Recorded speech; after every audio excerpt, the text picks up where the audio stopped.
28 now.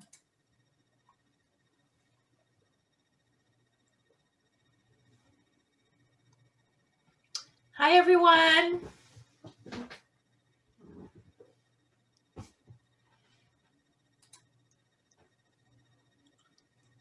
Good. All those people with their cameras turned. One person turned their camera on. Thank you, Kristen. Then I get to see there's a real person there. Oh, 2 people. Phoebe, thank you so much. Yeah. Zoom H. Hey, there we are. We've got real people. I just am starving for actually seeing real people. Princess, my daughters were really inspired by what you said on the Women in Wildlife session. Yeah. Oh my God, they were super awesome. I kind of wanted to reach to the screen and touch them. They are amazing. I sure think so. Yeah. Yeah, I thought that would be they're both interested in nature, both interested in wildlife.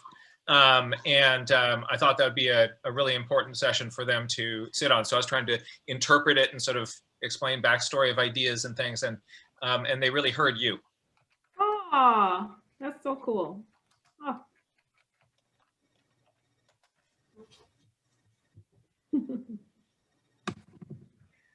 Well, we're going to be informal here tonight, and I'm just going to let Jack drive. Hey, Jack, I've got one sound for you. Oh. Beacher! Oh, is there a pike in the house? Outstanding.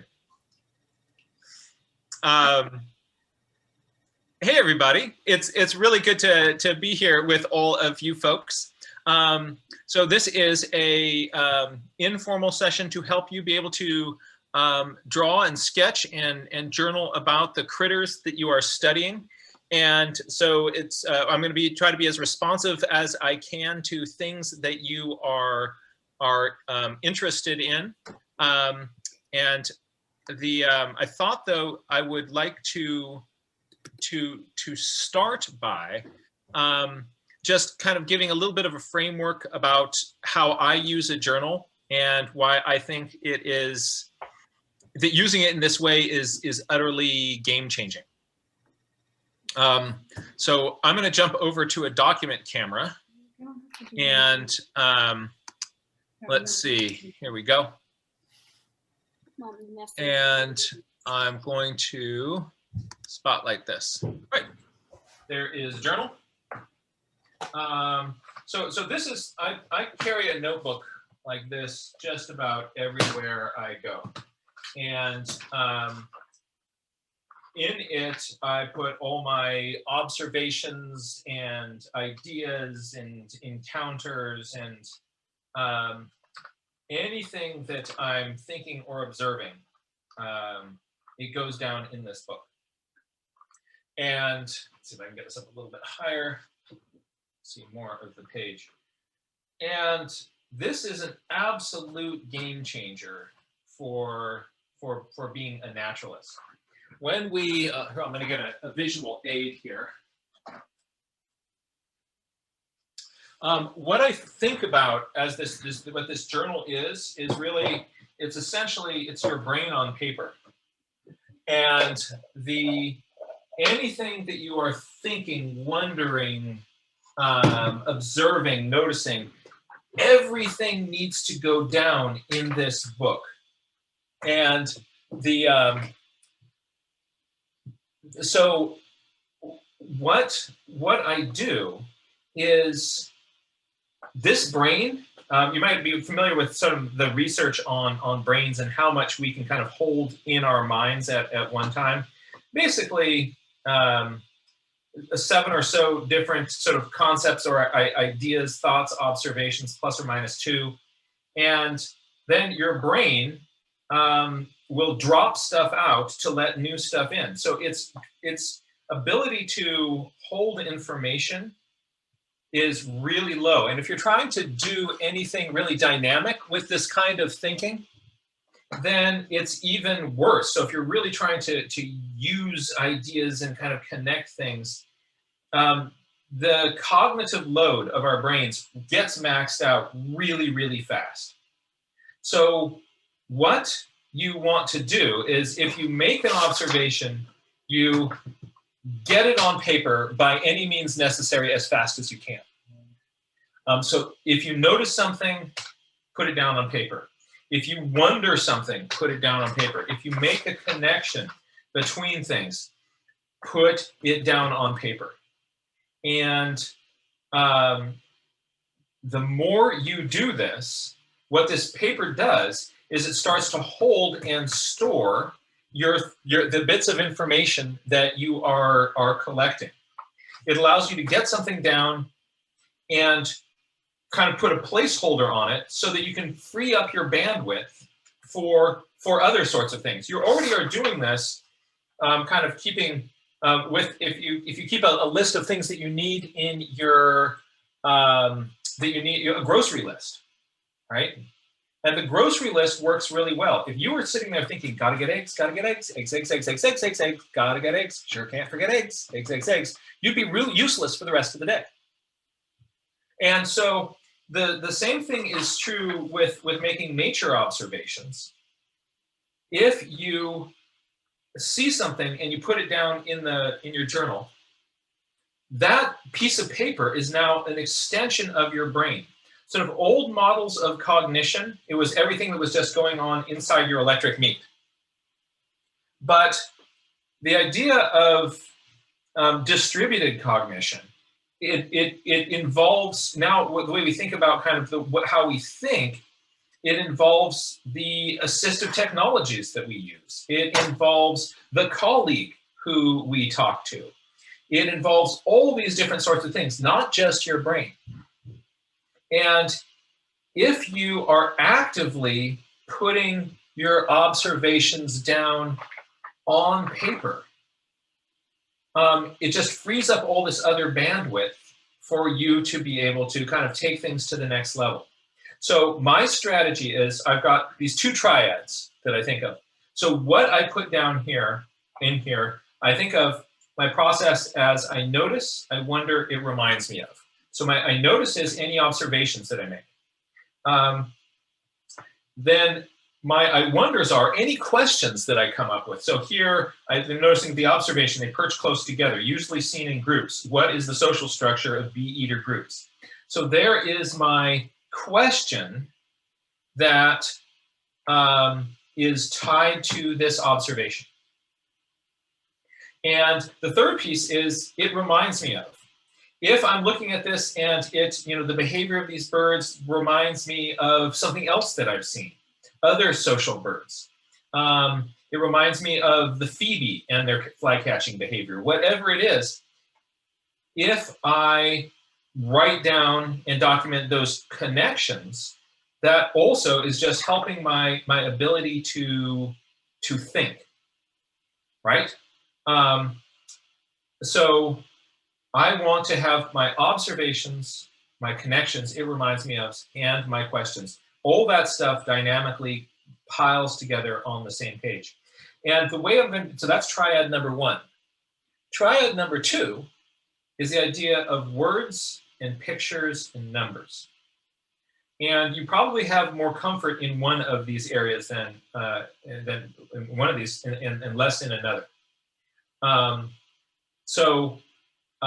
But you want to intentionally use all three of those because each one of those makes your brain work in a slightly different way.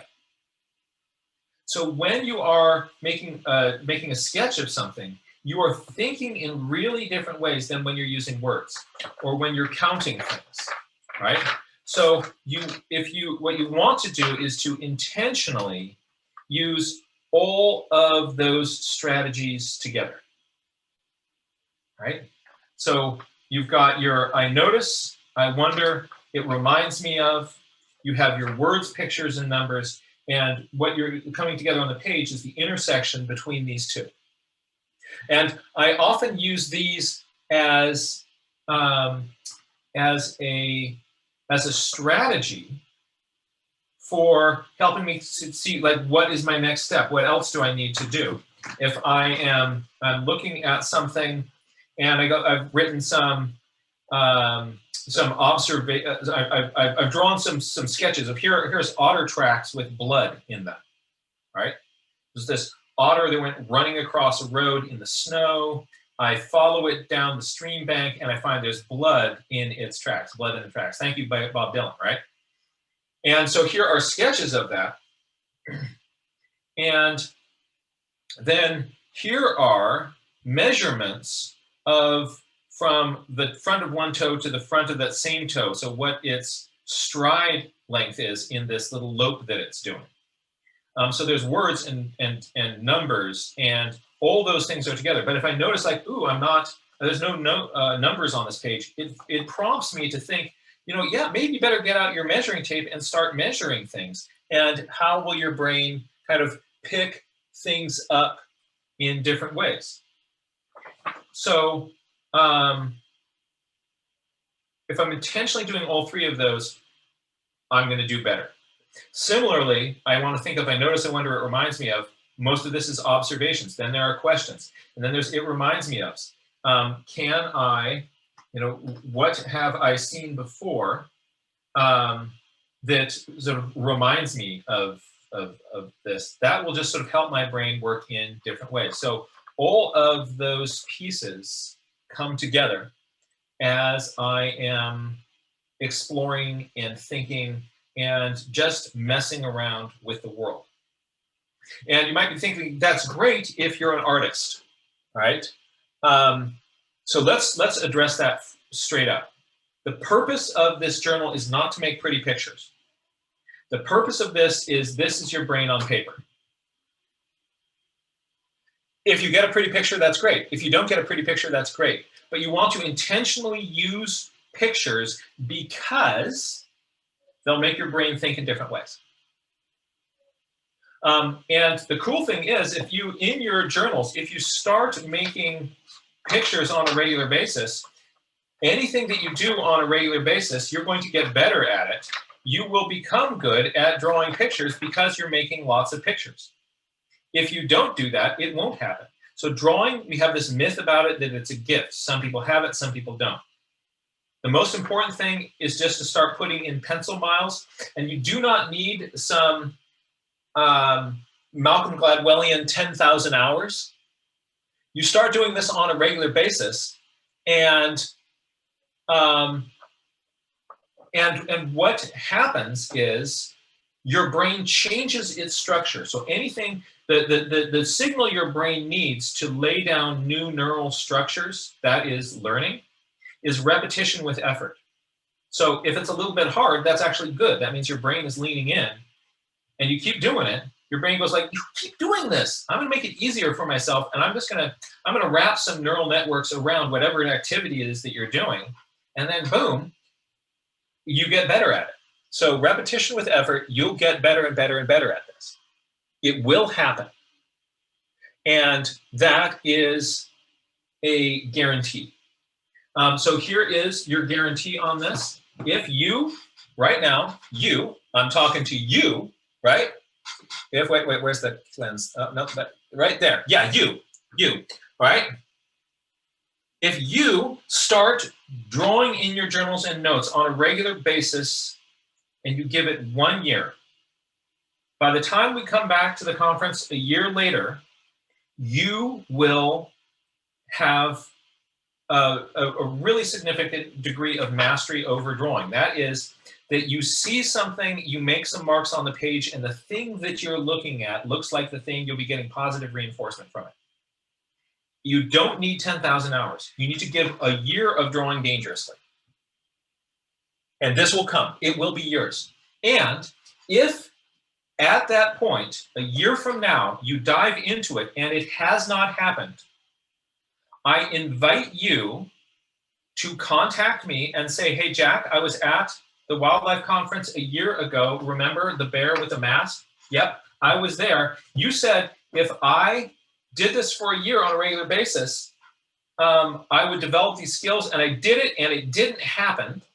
I'm going to give you free coaching until we can get you straightened out.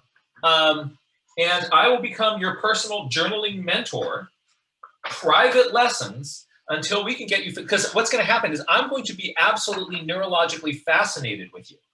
I am going to be just going like, whoa, what's happening in your brain? I want to know about it because you will be a neurological anomaly, and I will be utterly fascinated by you. So if you do it, it will come. If it doesn't come, you've got a coach, all right? So you have nothing to lose here. Remember, words, pictures, numbers, I notice I wonder it reminds me of, get it on paper. One other amazing thing that happens about that with this is that because your brain can only hold a little bit of stuff at a time, what you're going to see is that when you're starting to put these things down on the page, when you get a bunch of these things all kind of connecting and interrelating with each other on the page, you'll start to see connections. You'll be able to look down and see the way that you are thinking. You'll be able to see your thinking. This is what we call metacognition. And your thinking will actually improve because you can see, you're not just kind of going, oh, that's weird. There's a big kind of hole in the base of this tree. I wonder how that happened, right?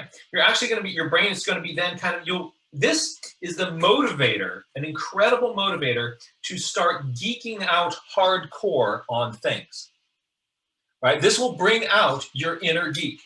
And so like, you're going like, well, like, wow, this is really cool. There's this hole in this tree. Like, how could that have happened, right? So here are my different hypotheses of where that could have happened. So this is just kind of like, welcome to my brain. I'm walking down by the creek. I see this cool little thing. I'm thinking, how did that happen? And so I'm coming up with alternate hypotheses, right? And then I say, let's go with this, it grew around a rock hypothesis. So perhaps, check this out. Perhaps it was underground here, and then the soil got eroded away because this was right next to the creek. And then this rock is exposed and kerplop, the rock pops out, right?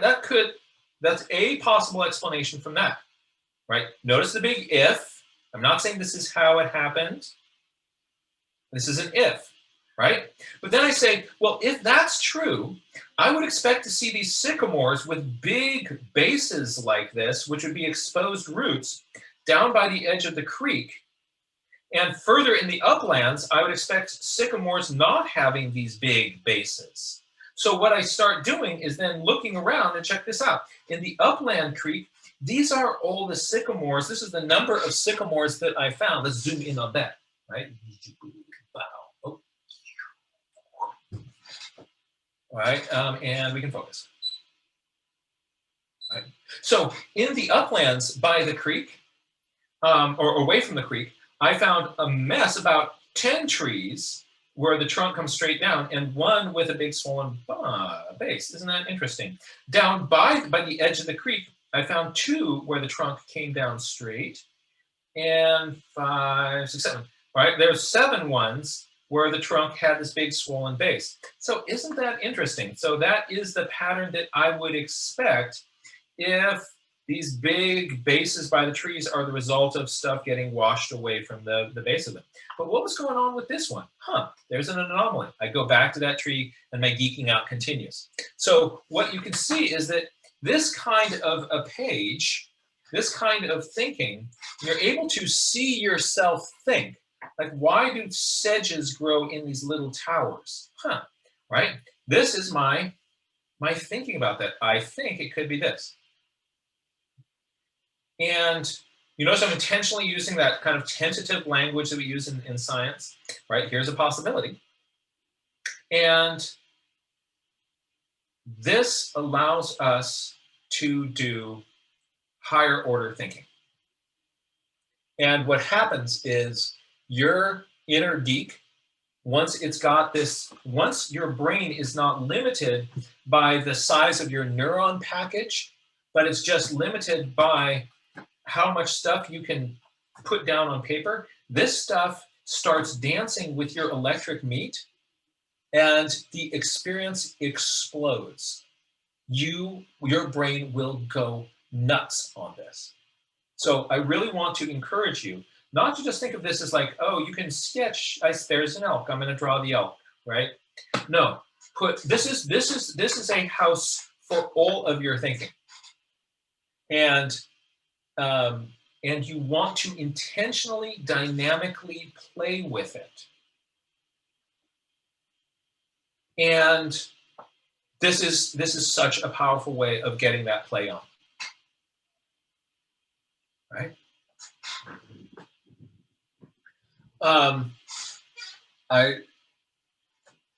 All right, so let's see here. What I want to do is to find out from you what are, let's first just kind of open up to a kind of a little bit of a general discussion about these topics. I want to hear if people have ideas or thoughts to share on this. And then if there are, like, somebody says, like, I work with these sort of things and I just have no clue how you start to kind of draw those things and put them down on paper. You tell me some of your pet critters and we will, looks like Electric Meat is catching on here. Yes, the band name. What was it in the Muppets? It was Dr. Teeth and the Electric Mayhem was the Muppets band, if I remember correctly. But the Electric Meat is a good band name. I don't think anybody has taken that yet. Oh, we got a good question. Yes. How can you simplify drawing scales on snakes? Oh, so we will do that. We will play with snakes. We'll use snakes as an example. I'll show you some ways of kind of drawing the scales on snakes. And here's the really cool thing. It's not going to take the rest of your natural life. You're not going to begin there like here's number 1, and here's number 2, and here's number 3. And you'll get the critical stuff for observing these things. Like if you're like counting those labial scales and that sort of thing, we'll be able to get all those little details in, right? And so let's, first I just want to kind of see if there are any thoughts, comments, or ideas, connections that you are making about this sort of general principle that I've laid out here of nature journaling. If so, you can either use the raise hand feature or just turn on your screen and wave at me. I'm now looking at all the people who have their screens on, and it's only a handful of you. But there's another one. Thank you so much for sharing. It's so much nice to see those faces. But if you want to, I'd love to hear your thoughts, comments, and ideas about that framework of using the journal as an extension of your brain.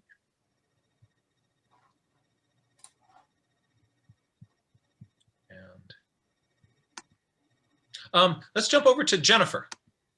Jennifer White. I'm going to. Hi, I wanted to ask about. I love your journal. I love I could see that you had pencil in there. You obviously had some sort of ink in there. What are some of the media you use to capture your ideas and your pictures and your thoughts? So what kind of pens do you use? Do you have pencils or do you use watercolors or all of the above? It's all of the above. What I find is that if I get really focused on the tools, like I need this for a while, like I had to have these certain things. And then if I didn't, I go like, I can't nature journal. I don't have my favorite. These are a few of my favorite things. I'll show you some tools that I use all the time, crazy all the time. So let's jump back to the Thrill Cam here, and I will show you a few of my tools and how I use them. Great. And but then I also would love to hear from anybody's thoughts just about this general approach to being a naturalist and using this notebook. If you think about like all the old school naturalists, they all kept notebooks like this. Da Vinci would not have been Da Vinci if Da Vinci tried to work it out in his head. Marie Curie kept these extensive notebooks. I've looked through the notebooks of Rosalind Franklin. I mean, just like they're all, what do they have in common? Well, one common denominator is the notebook. And it's not just, there are these really smart people and they happen to leave us notebooks. No, they were who they were because they're downloading this stuff to their piece of paper.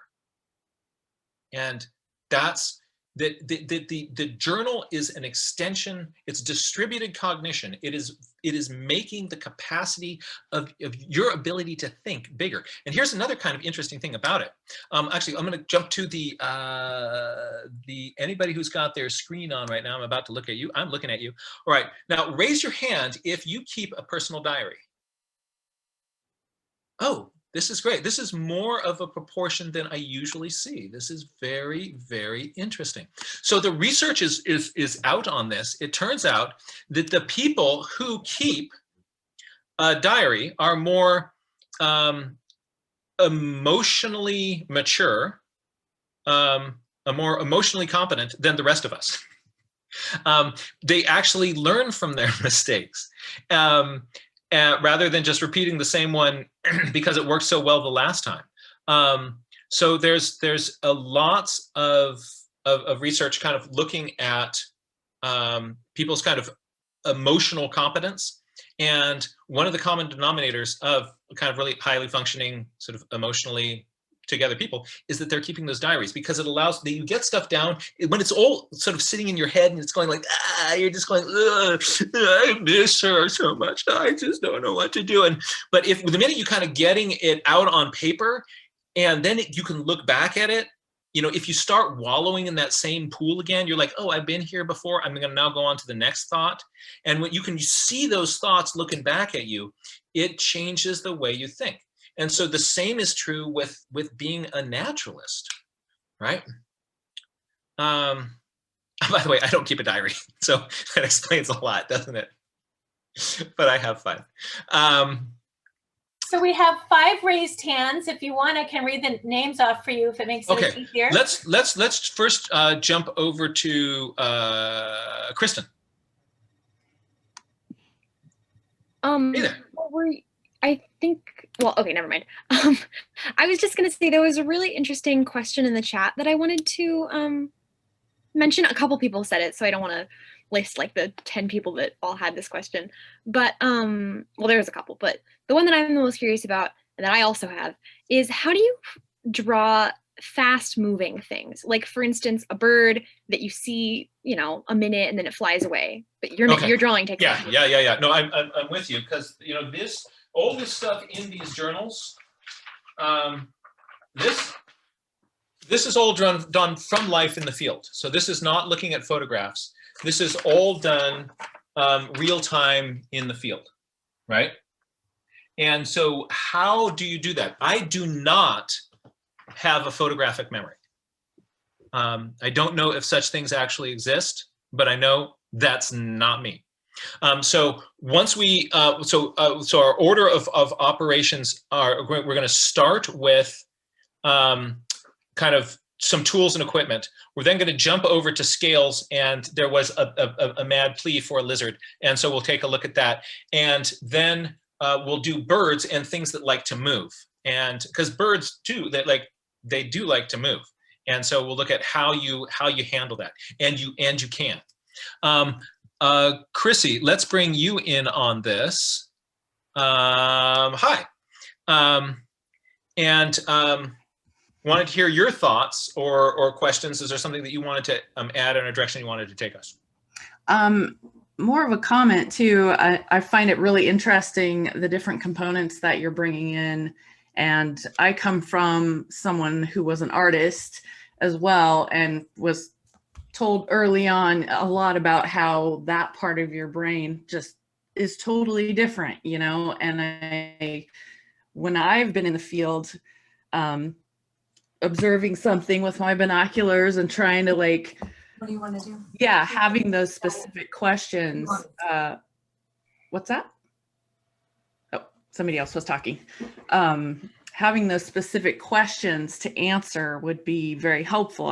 I have been out there where I've quickly, because something's flying away or whatever, quickly drawing what I can, getting back in, and still things I didn't mean to draw, someone else was able to recognize something from it and be like, you know, and those types of things are very, validating when you get back, whether you can draw or not, or it's pretty or not.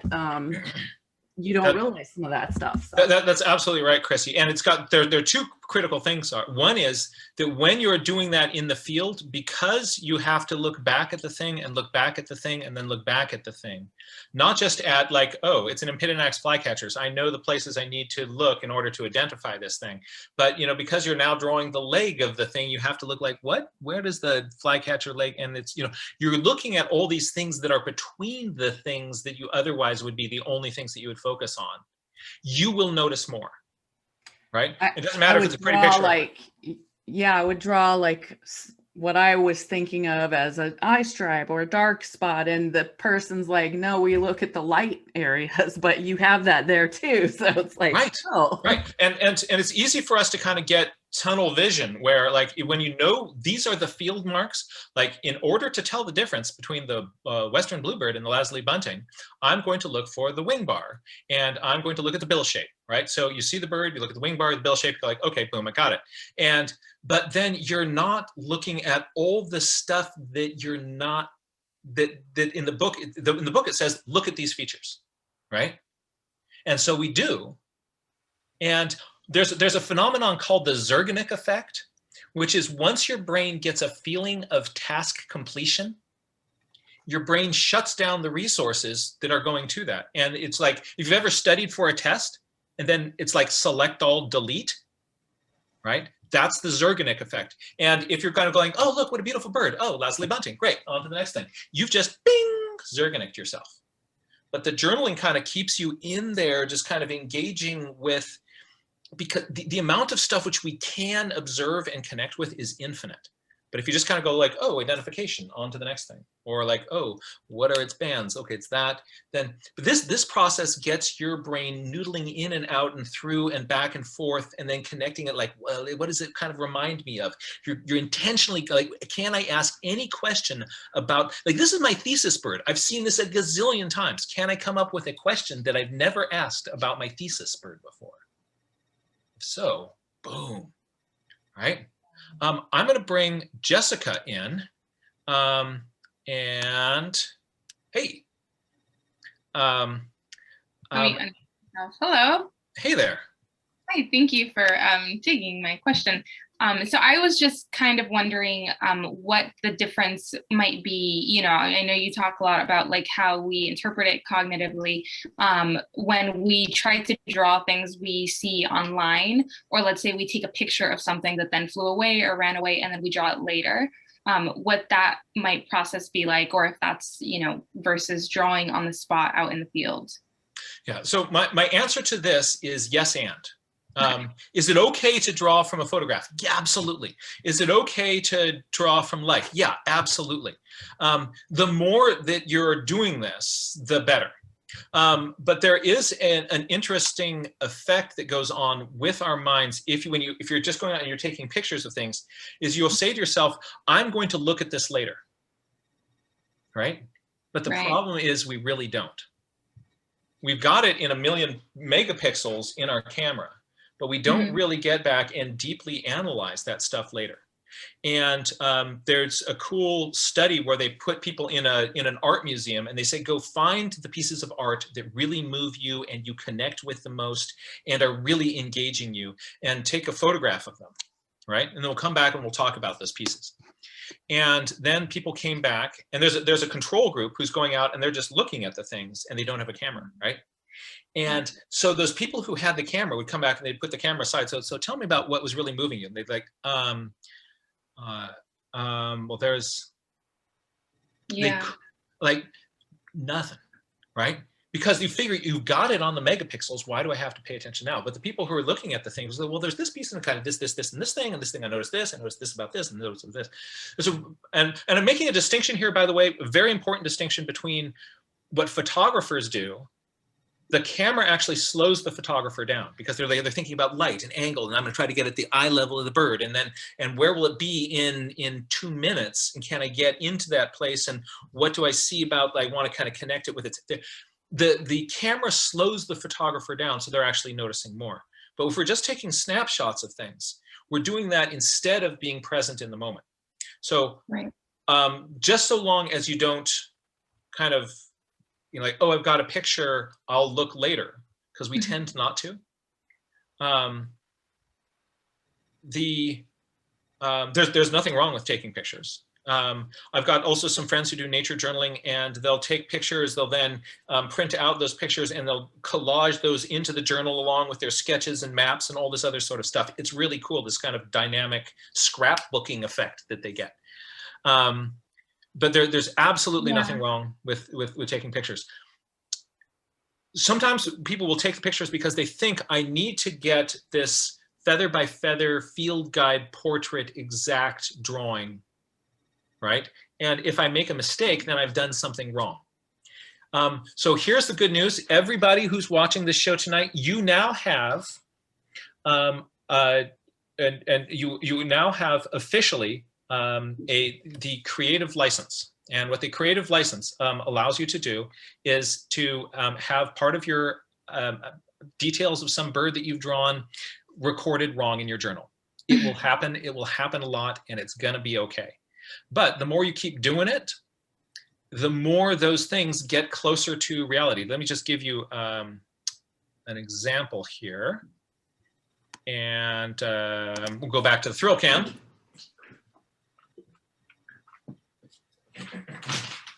So there you are, and I went down to Mexico, and I didn't bring a bird book, and I intentionally didn't bring a bird book because I didn't want to Zerganik myself.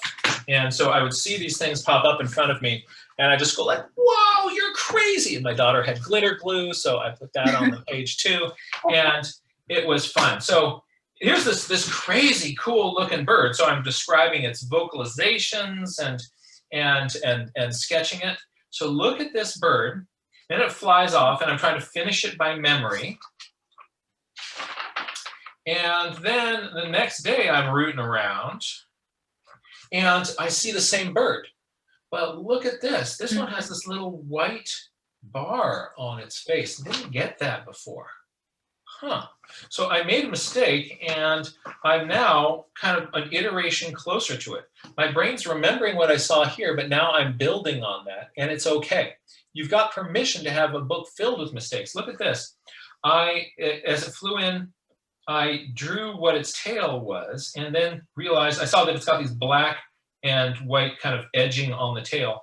And then the next time I saw it, I realized that I had that black and that white reverse. Let's take a close look at that, and you can see this is, oh, yeah, there it is. This is a mistake, right? So I first drew the tail like this with the dark around the outside edge, and then I saw it again and went like, oh, there's this white V, and then the tail is dark coming down below that. Oh, that's different than I thought, right? And so you've got permission to make these mistakes in your book. And then the next time I see that rascal, I mean, look at the patterns on the face now, right? Whoa, and finally, you know, here it is again. I'm slowly, step by step, getting closer and closer to an accurate understanding of what this is based on my own observations. And this book is filled with mistakes, things that I think I'm seeing this, but if you don't put it down to paper, if you don't commit it to paper, you're going to be making all those same mistakes, but you're not going to be aware of it. You're just going to have the subjective experience of, oh, I've seen this accurately. I see what's going on here, and I know what I saw. This, when I put my little chip down, I'm saying, I think I saw this. And then the next time I can look at it and go like, oh, no, I didn't. Oops, right?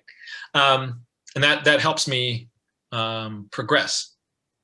Did that address? Yes. Yeah. Thank you so much. I really appreciate it. This is all great. I'm learning so much already. Yeah, no, but yeah, do all those things.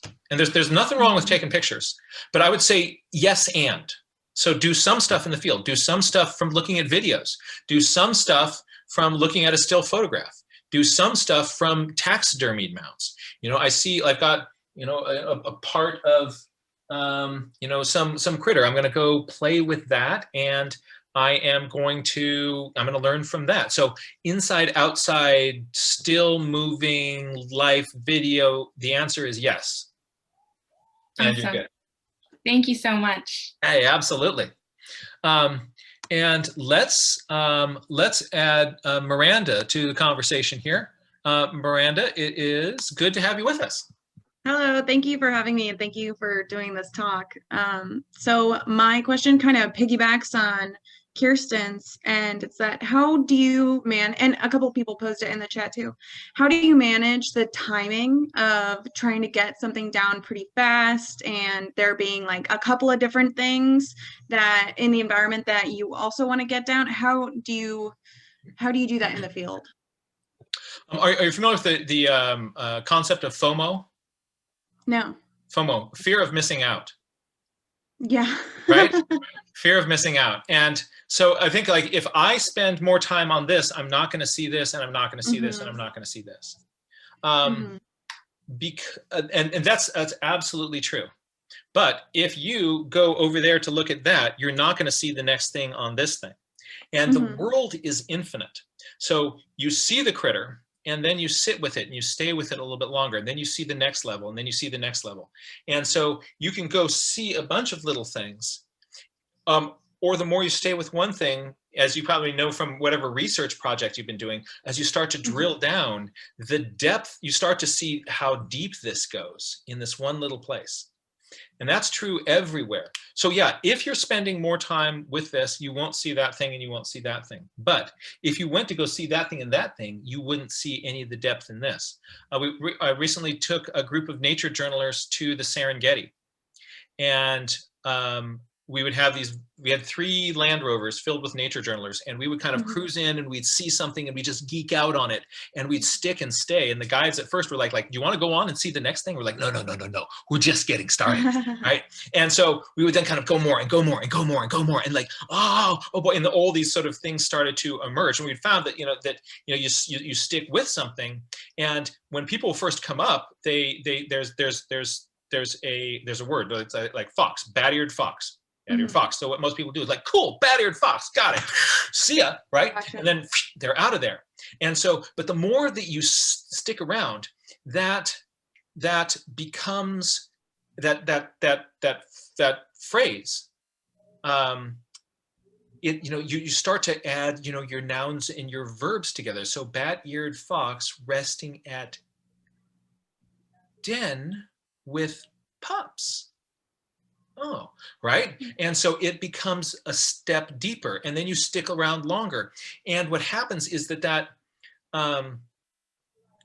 the noun will then turn into a sentence, will turn into a paragraph, will turn into a story. And so you're giving the world time for the stories that are out there to start to unfold in front of you. And so if we were kind of, something that happens if you're on the Serengeti, if somebody else sees another vehicle, the other vehicle, maybe you've got a leopard, right? And so they'll come drive up right next to you and kind of look at what you're going to like, and then like people come up and like, what are you looking at? And be like, a gamid lizard. And they go like, and just with disgust turn and, right? But we would come back at the end of the day and then so we saw like a gamid lizards climbing on lions and jumping out and catching flies that were coming to the lion, just like these whole stories. And so you give yourself permission to see those stories. Yeah. So a general strategy that I have, like when the critter shows up, you're like, should I be journaling or should I be looking? So at first the critter pops up, you don't know how long it's going to be around. Right? So what I do is I start just doing deep observation. And it turns out that if you stare at something, the world just kind of stares back and your brain quickly kind of goes like, yeah, you've got it. It's okay to move on to the next thing. But you want your brain to actively collect more stuff. A very powerful way of doing that is to start to verbalize whatever you see. So if you see something, say something, right? And what you do is with every observation, you notice something, you're going to say it out loud. And at first it feels weird because we've been taught you look with your eyes, not with your mouth, right? I once heard during a science class, a teacher telling the whole class to be like, you know, it should be quiet in here. You look with your eyes, not with your mouth. I was like, well, actually, there's research on something called the production effect, which is that if you say something, that will stick with you. So if you're out there and as you're watching it, you just are doing this non-stop riff of, you know, it's doing this, and then you're kind of describing it, and then, you know, this behavior and this behavior, this behavior, the critter then flies away. All that stuff, the stuff that you said out loud will stick with you. And somebody who wasn't doing this, like, it was cool, it was a bird, there was blue on it, right? But because you verbalized that stuff, your brain had to work more. You also had to get your mouth to motor those words out, and then you heard yourself say it. All that stuff reinforces you saying it. So when the bird is in front of me, the first thing that I do is I just am out in the field and I'm doing the stream of consciousness, blah, blah, blah, blah, blah, blah, blah, blah, blah, blah, blah, blah, blah, blah, blah, blah, blah. And sometimes even I'm kind of with my hands, I do what's called pat the bird. And what pat the bird is I'll just kind of with my hand, I'm looking through my binoculars and I'm kind of imagining that I'm patting the bird. Its head is up at this angle and its back is at this angle. Then the bird flies away. Because I pet the bird, I then will be able to get those angles down onto it. So sometimes I'm kind of like, and then there's this kind of cool angle under here. And you know how to describe that angle, but I'm kinesthetically doing that with my hand. I'm patting the bird. And then the bird goes away. Because I've been kind of patting the bird, it's now kinesthetically in my brain. And then I can just dump that stuff down onto paper. So you'll find your memory gets much better if when the critter's in front of you, you just start this stream of consciousness riff. And also I find that with students, they'll be drawing a plant or something, and I'll come up and they'll be like, I'm done, there's nothing else for me to do. I was like, oh, that's interesting. What else do you see about that? And they'll say, well, I see this and this and this and this and this and this and this. And I say, oh, that's great. Get that down in your journal. And they're like, oh, I can do that. Right. And so it just kind of, the world's infinite. So there's another thing that's very useful about this verbalizing thing is that your brain, being the efficient wad of electric meat that it is, if it goes like, you know, looking at this little bee eater is not essential for my survival, and I know that, I'm actually going to start mind wandering. I'm going to start thinking about other things. You're here in front of the bee eater, but I'm going to go on to these other sort of things because this is not essential for my survival. If you want your brain to kind of stick in there with something, if you're verbalizing it, the minute your brain starts mind wandering, then all those, your ability to observe and to say things out loud that you're noticing about it, it completely stops. So you'll be like, you know, blah, blah, blah, blah, blah, blah, blah, blah, blah, blah, blah, blah, blah, blah, blah, blah, blah. And it's like somebody just turned off the faucet. And what you do is you go like, oh, mind wandering. Back to the bird, blah, blah, blah, blah, blah, blah, blah, blah, blah, blah, blah, blah. So that's a really useful strategy to wall the critters in front of you. Then I try to, in the field, get down those notes, words, pictures, numbers. Lead with whatever is most comfortable for you. If drawing is outside of your comfort zone, you're going to put in a bunch of those words, but throw in some diagrams, some little notes, some little sketches, a little map. So you're starting to train yourself to use forms of visual communication. And then you'll be building those things up. And it will get better and better and better. You'll get better at making little field maps. You'll get better at making little diagrams of things. And did that address the? Oh, yes, definitely. Excellent. All right, I'm going to bring finally Casey in on this conversation with us. And then I'm going to demonstrate my tools. I'm going to show you drawing kind of critters quickly, things that move. We're going to kind of mess with a lizard. We're going to have some scales on it. And then we'll take a look at kind of drawing birds and how I do that. What do you do when the bird is moving? And how do you handle that? So Casey, thank you for joining us. Sure. My question is kind of the same as Miranda's. It's a little bit longer. Okay. You know, I've gone on bird count walks and I can't imagine being able to journal because we can't sit. So it's like, do you have specific walks that are for journaling? And then other times where you just, nope, this is just not, we're going to be having to observe fast. Yeah. So when I am out on bird counts, I'm not doing as much sort of sitting down and doing a deep dive on something. And you know, sometimes on those, I'll just have, you know, some little kind of quick sketches and doodles, you know, filling a page. There will be, you know, lists of 4-letter codes with numbers next to them, right? Yeah. Because you're kind of in this, you know, like, gotta get them all thing. But just be aware that when you are in that mode, there are levels, all sorts of really critical levels of wonder and beauty that we are not looking at. Mm-hmm. And we want to intentionally make time for doing that as well.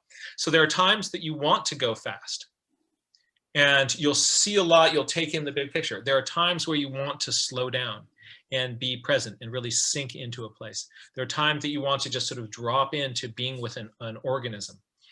The more that you cross-train and give your brain room and permission to play in all of those pools, the better off you're going to be. So there's nothing wrong with going fast and making lists, right? If that's all you do, you are missing a whole bunch of the wonder of the world. Mm-hmm. And so other times you want to, you know, I get people, I encourage people to sometimes go really, really slow. Sometimes our nature journal field trips back pre-COVID, we actually got together. And, you know, there's sometimes that we would hardly get out of the parking lot. Yeah. And people would be finding just all this incredible stuff. Like, I'm going to go right here and just like, I'm going to geek out on this. And look, the spider's in this web, and it's the argiope, and it's got this little stellar momentum in the web, and just, oh, that's, look at the stuff that, you know, and that person would, what you find is that the more that you kind of go into that, the more it has to offer. Yeah. Our brains are set up to orient to novelty. So when something is new, we go like, oh, look, that's new, right? And we orient to it, we'll pay attention to it, and then we'll go like, oh, look, here's the next new thing, right? So instead, what I want to do is, can I get myself to the point where I can notice something new, something novel in the familiar? Mm-hmm. Right? You've spent the last 3 years studying yellow-billed magpies. Can you get out there with your yellow-billed magpies on this morning and notice something about yellow-billed magpies that you have never noticed before? And it's going to take a different kind of being present and a different kind of thinking and a different kind of looking. And it's absolutely possible. It's about every time I'm going out, and I've drawn a gazillion poppies and looked really, really hard at poppies. And every time I sit down to draw another poppy, I do the exercise. I do exactly this exercise. I'll say to myself, can I notice something about poppy today that I've never noticed before, when I've intentionally tried to do that thing with hundreds of other poppies? And so far the answer has been yes. Nice. And that's just because the world is infinite. And it's so much fun but sometimes, you know, when you are going fast and you're looking at numbers, right? That will reveal patterns to you that you otherwise wouldn't have seen if you'd been spending all your time over by the spider. And so I would say it's all good, but again, to cross-train your brain, cross-train your brain as a naturalist to kind of do all these different sorts of things. It's different ways of looking. And for some people who are bird watchers, they're not excited unless they are seeing a bird that they have never seen before. They're excited about the lifer, right? So for some of these folks, it kind of gets to this sort of state of, you know, I just want to build up my life list. And and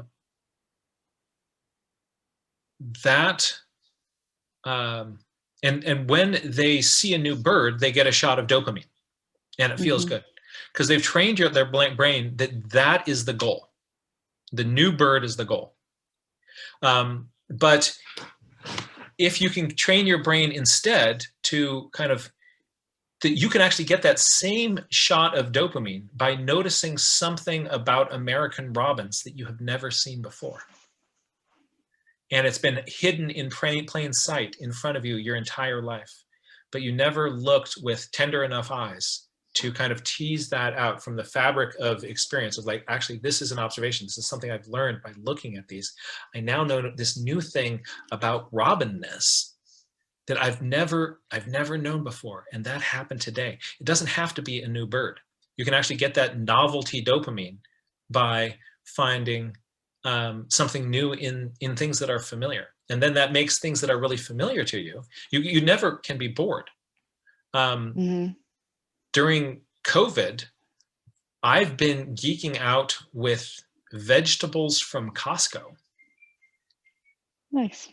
And I have been, I had an orange that turned moldy.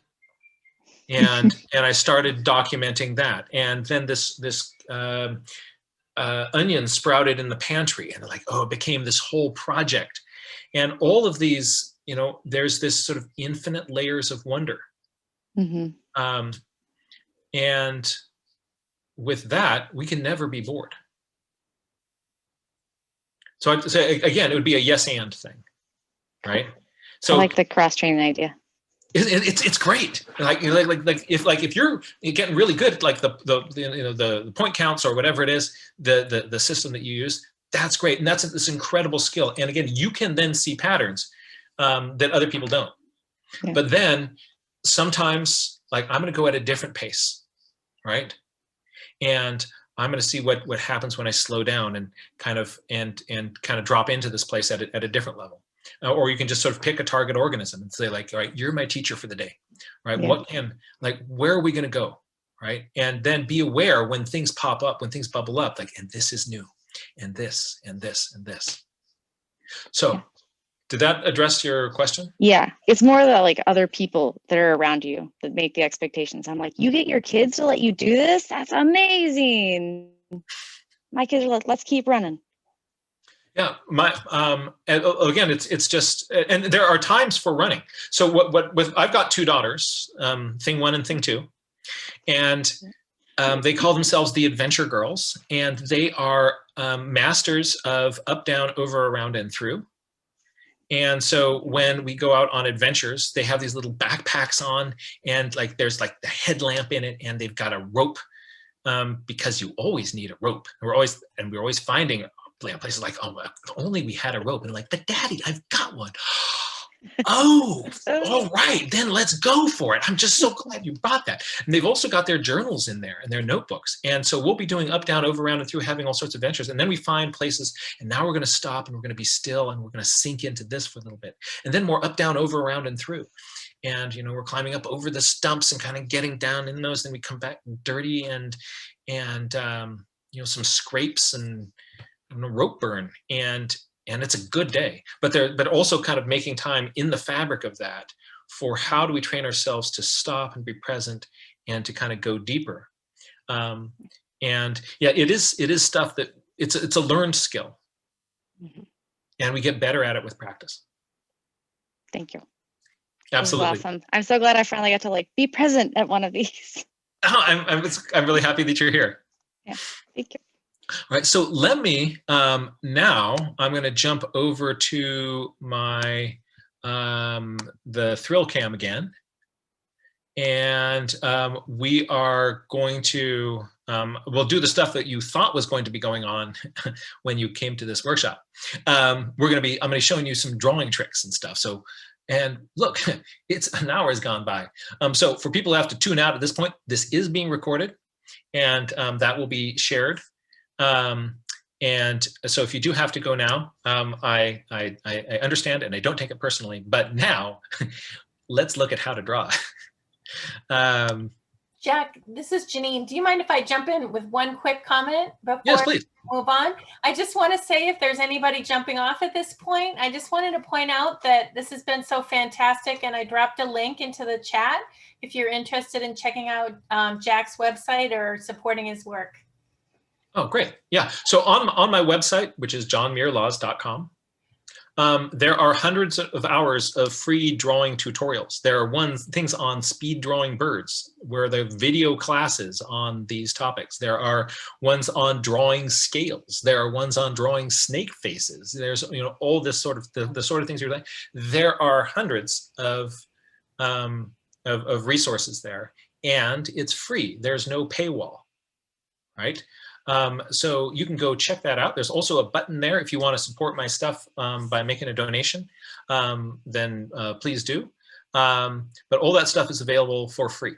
I've also written books on aspects of drawing and sketching.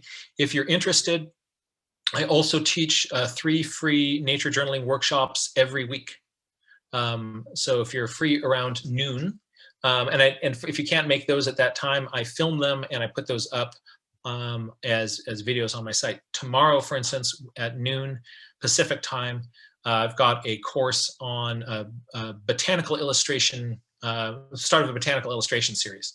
And so this first class, we'll be dissecting plants and looking at how to do sort of plant diagrams and sort of learning the parts. And then other ones will be like taking flowers and kind of foreshortening them and all these other sort of things, sort of building on those skills.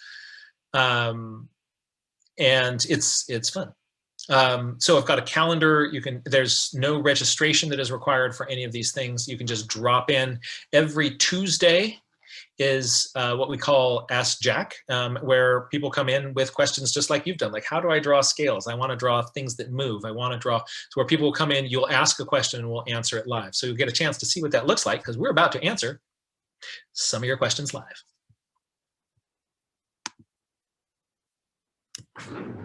Right.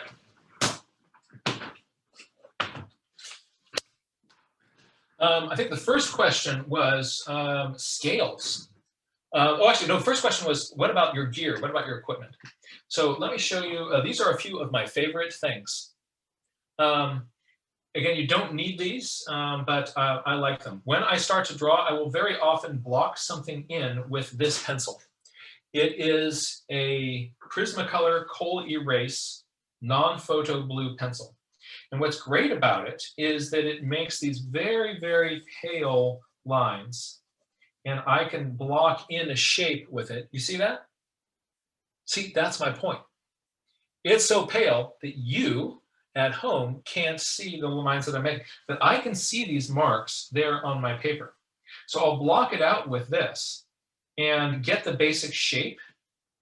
And it's strange with this. I mean, I could do that just with a graphite pencil drawing lightly, but this allows me to be much more like this pale blue pencil. And the weird thing is that once that is on the page, people just completely ignore that it's there. Once you put dark lines over it, it's as if this was done on a different layer in Photoshop and you went delete with that layer or turned it off. So it allows me to take the drawing process and turn it into discrete steps, where first I'm looking at, say, the shape of the lizard or the shape of the bird. And then I am, building on that with, I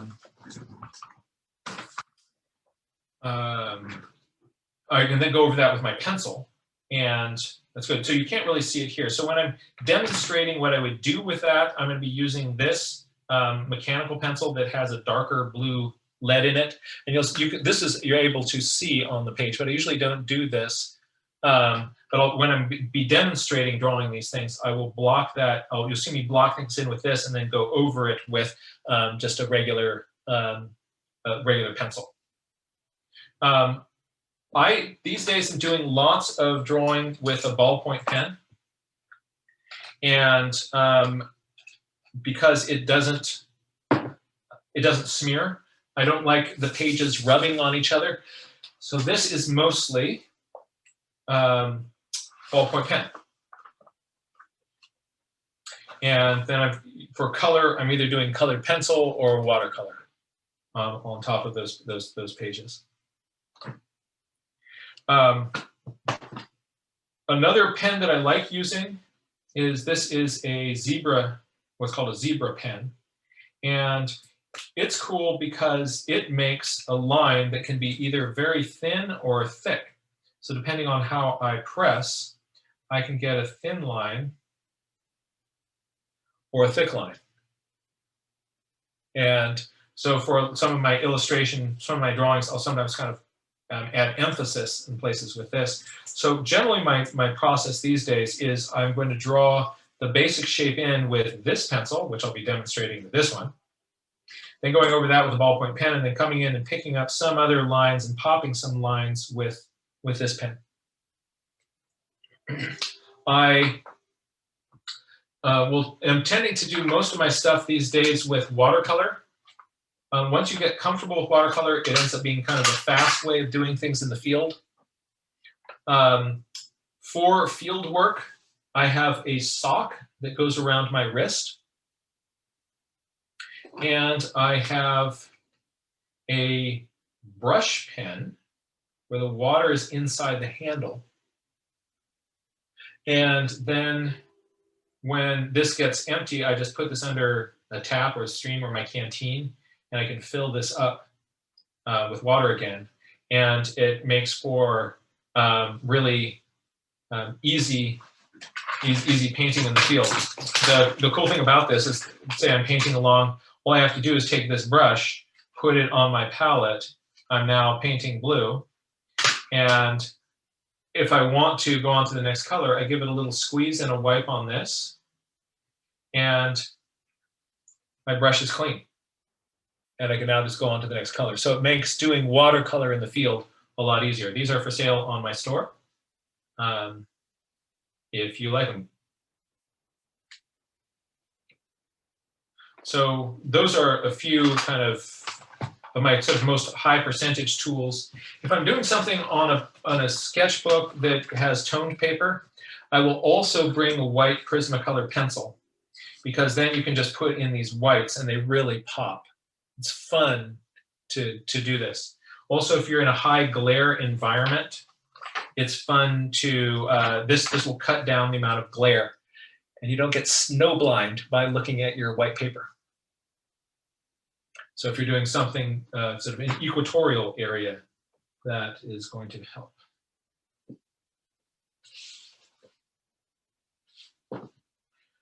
So those are a few tools. Let's take a look at practically some critter drawing. Let's think about maybe lizards and snakes and scales, and then we'll do a little bit with birds, and especially moving birds. So when I see a critter, remember pat the bird.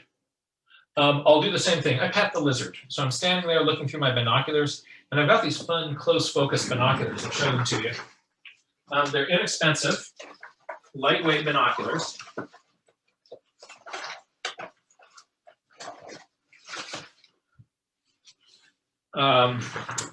These are Pentax Papilio binoculars.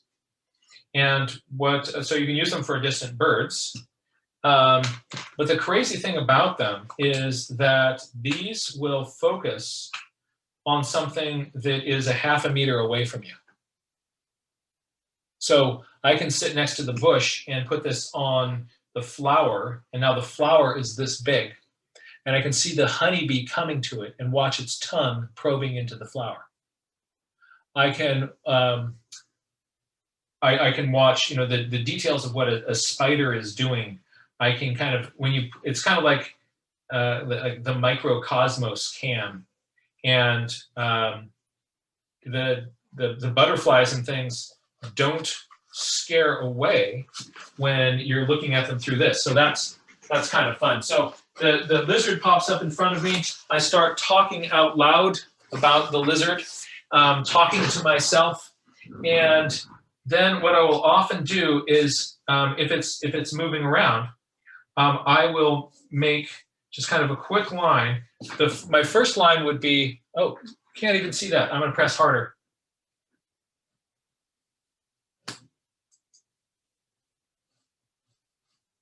All right. So a very useful line is just sort of the initial line of its back. And then what I do is I hang the rest of the body from that. So let's say this is my little lizard head.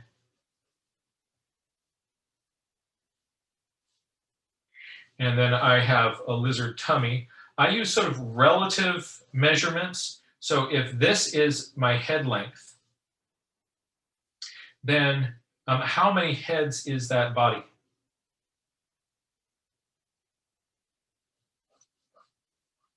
I think it's a whiptail. Whatever it is that you are drawing,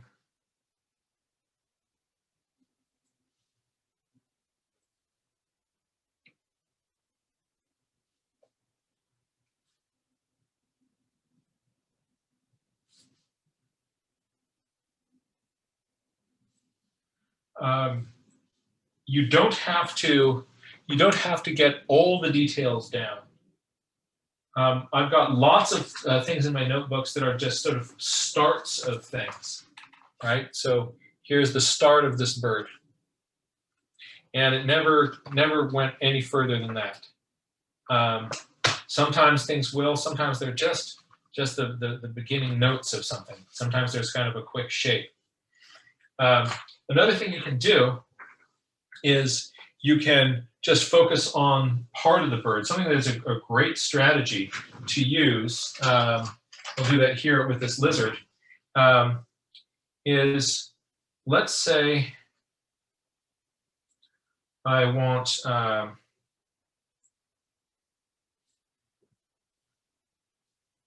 I want to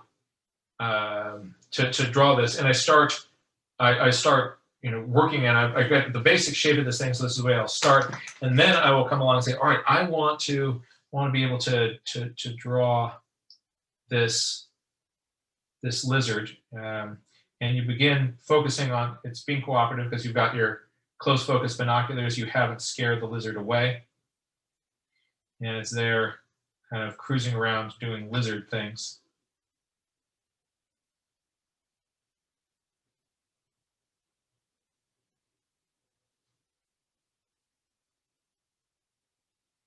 And it's got an eye stripe.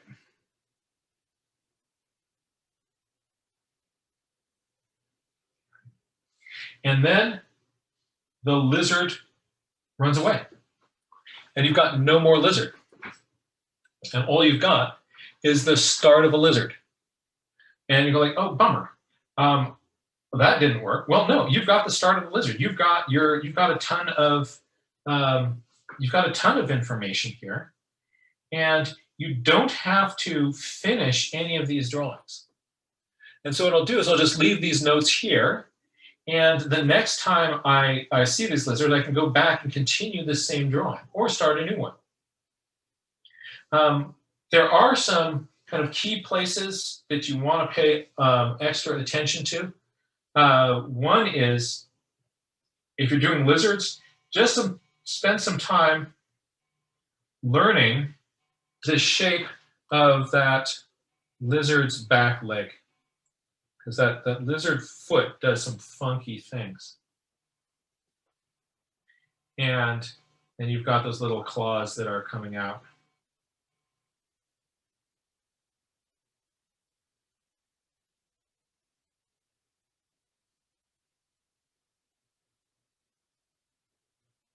So, there will be some places that you're going to just sort of want to just get more comfortable with. But now on the lizard, like a whiptail, the scales are so small, you really can't see them. A little bit on the tail, they're kind of in rings down there. And so but most of the body here, they're so small that you can't see them. So if you can't see it, you don't draw it. Right? So don't draw anything that you can't see. You don't have to make anything up. Maybe I'll jump over to just drawing with this big, thicker pen to make this page a little bit easier to for people to read and see.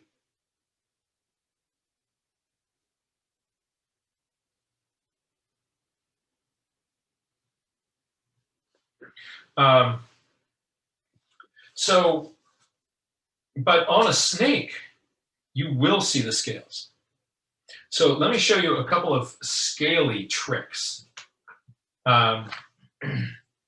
Now, the first is that the critical stuff is going to be on the head of that snake.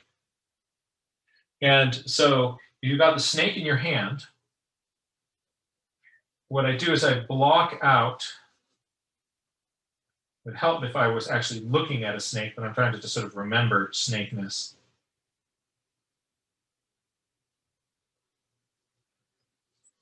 Big old round eye.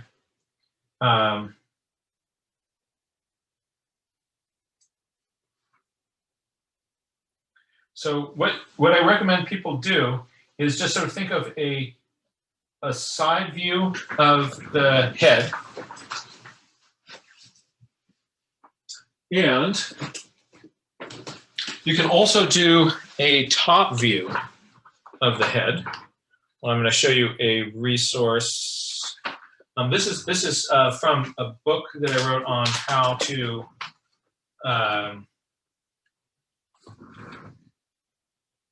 draw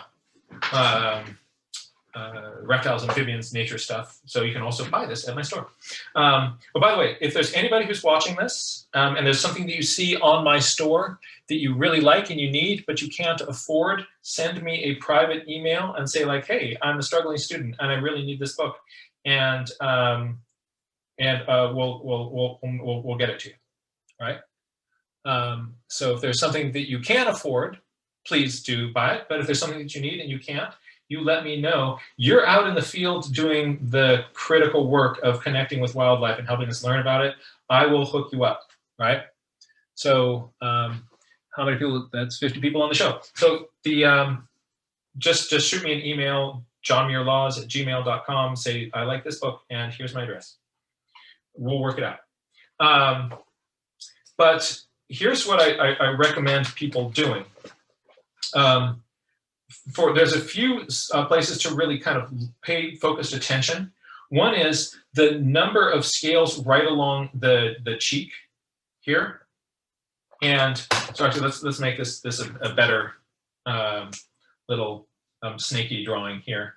So I'm going to put in a big round eye, and I'm going to have my little snake face, and then my snake smile.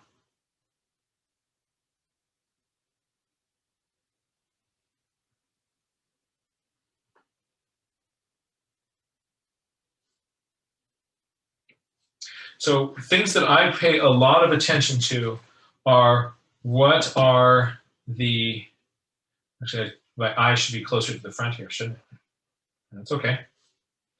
I pay a lot of attention to the shapes of the scales along the lip here. So first, what is the general size of those scales, and then I will count those and put those in. Similarly, you will often find, the number and patterns of scales around the eyes are going to also make a big difference. There are some snakes where it's as you're looking at these scales, especially if you're doing something like garter snakes, you're looking at on these scales here on the lip, how narrow are they and how high are they? So are they square things? Are they tall rectangles? So getting the shapes of those is also really, really, really helpful.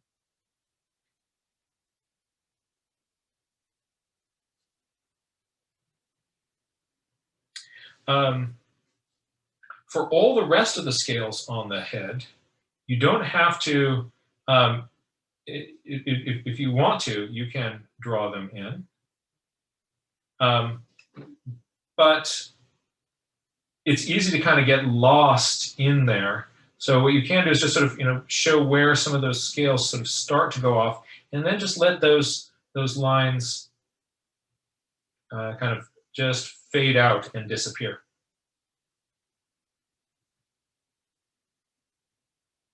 For places where there are, on the body, there are going to be tons of little scales. And how do you handle that? The best way to do that is, what I do is I put in, I look at the direction that the scales will be in lines, and I will put in sets of lines kind of going across this. And then here is another set that will be going the opposite way. And where those overlap, those are your scales. So if you want to kind of get in there and draw all those, you can, but I'm going to show you in a second that you don't have to. So what I recommend not doing is drawing a whole big complicated body all twisting up and then starting to try to wrap all those scales all over the whole thing.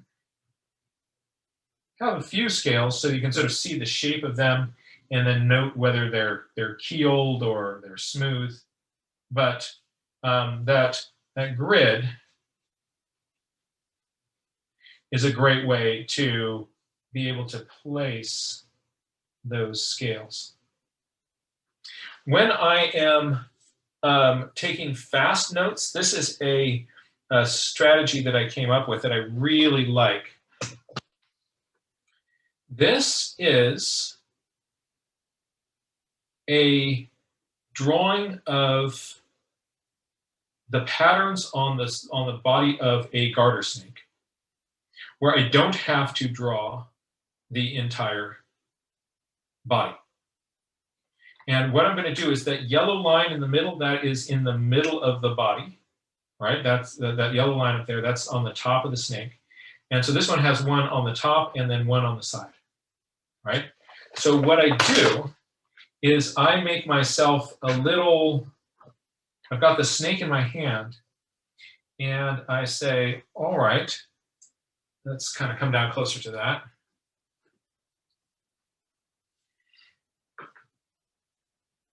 Here are going to be my belly, the scutes on the belly. And I put those in there. And usually these have kind of angle like that. And then up here in the body, this is where all of our body scales are.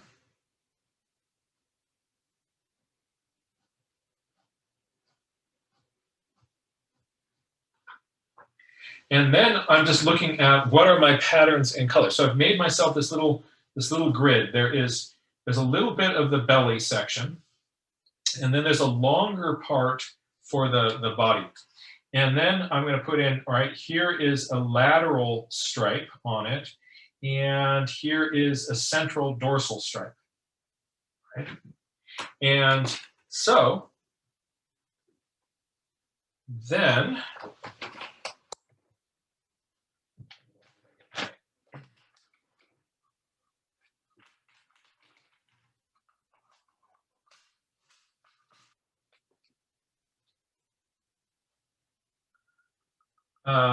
there is a bright yellow stripe up here. Another one along the side of the body. And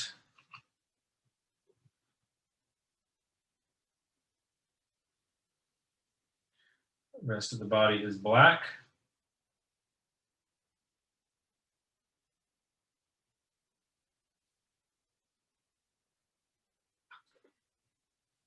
And There is a slight blue cast on the belly. It's neat with live snakes. You can get so there's a blue cast on the belly, and the belly has a few odd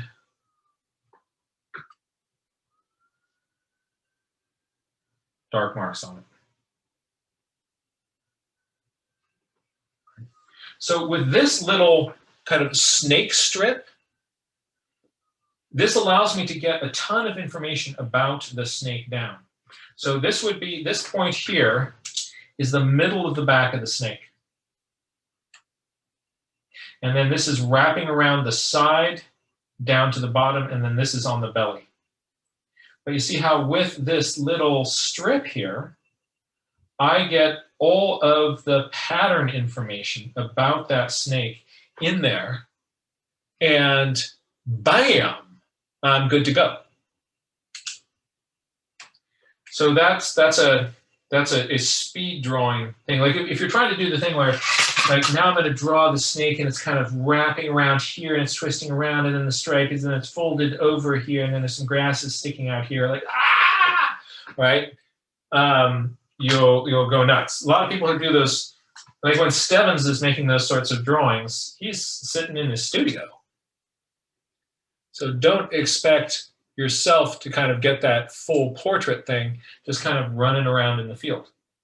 But little studies of the scale patterns on the side of the head are useful. Also, studies where you kind of look at the top of the head, right? And if you've got an unknown snake, map in the patterns of the scales on the top of the head, map in the patterns of the scales on the sides of the head, and then give yourself one of these little strips to show yourself the pattern. And that's much, much easier to do. It's faster.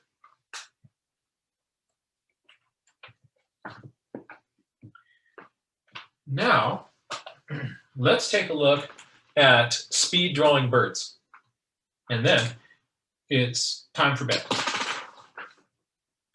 So when the bird pops up for you in front of me, I'm looking at the bird, I'm talking to the bird, I'm petting the bird.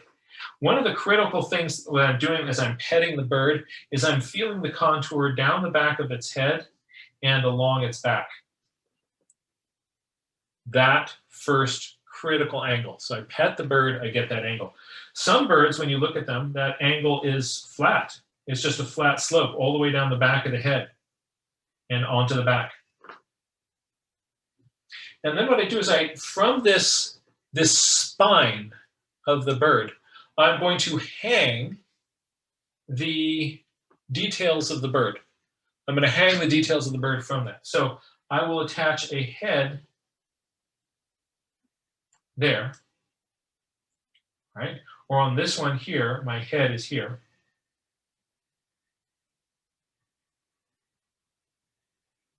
And then I like to give my birds what I call a little eye-beak line, because the eye and the beak kind of line up on the same line. So that one line gives you the position of the eye and the beak.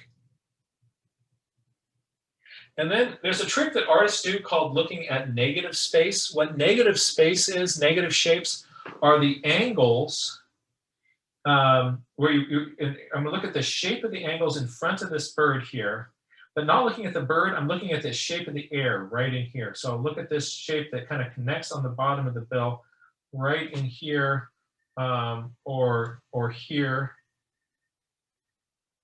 I'll get that angle right there.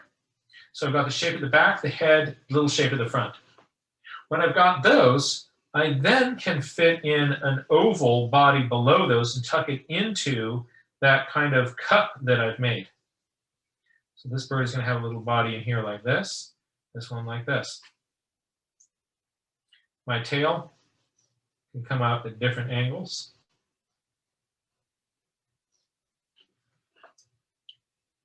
And I also will pay attention to, is the wing drooped down low, Or is the wing tucked up in line with the tail?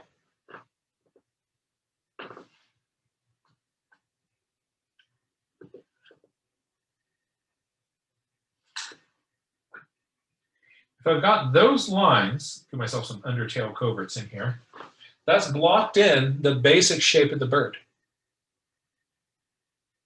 And then I am, so let's just take a look at some real time sketches of birds. And something you'll notice that I do is I often have more than one view of the bird going at a time. So the bird pops up, it is pointing towards me, I start these sketches. Then the bird moves, it's now in a different position, I start this one. If it comes back to this position here, I jump back to this bird. If it goes back to this pose, I jump back to this one. So, you know, here, this bird is moving around. I've got a view where I sort of see the back sometimes, sort of see the tummy sometimes. This one I didn't really have a full side view, so I don't have a side view drawing. But I will have more than one drawing going simultaneously, and I'll bounce back between these. And the drawing that I get the furthest along on is the most characteristic posture of that bird.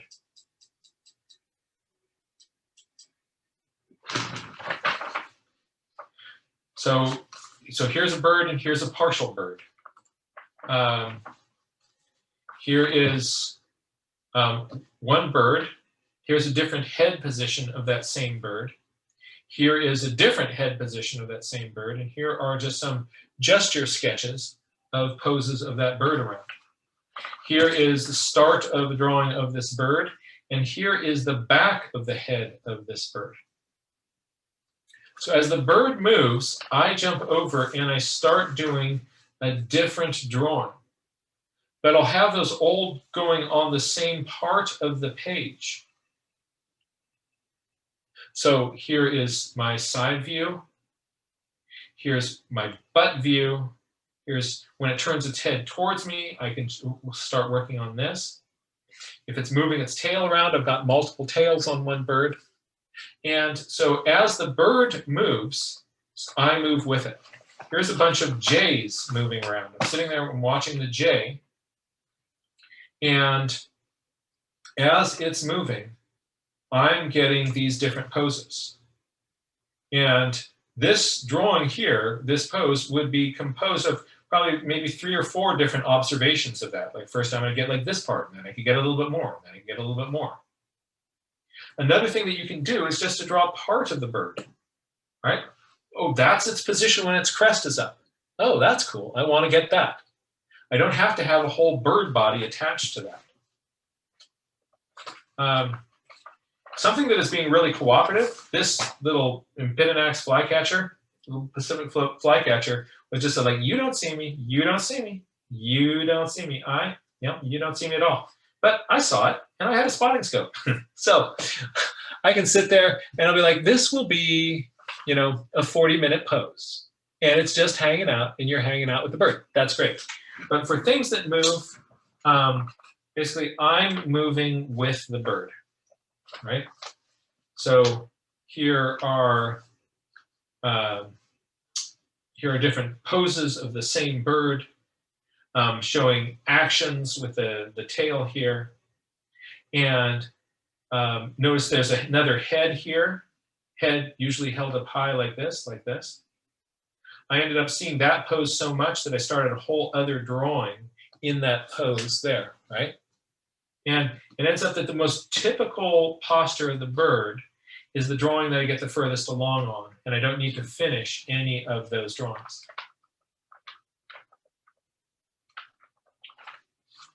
So here you see it again.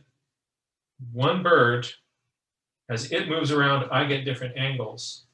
As it's moving its head around, I'm not just waiting for it. Like if you just sort of say, all right, I'm just going to wait till it comes back to that same pose that I started, somehow they can tell, and they never will, right? So I just jump around to different drawings. And let's say, kind of going back to these birds,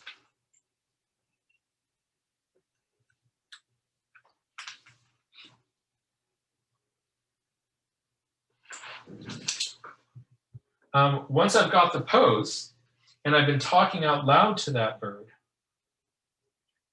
I can then start to just draw my details in on top of that.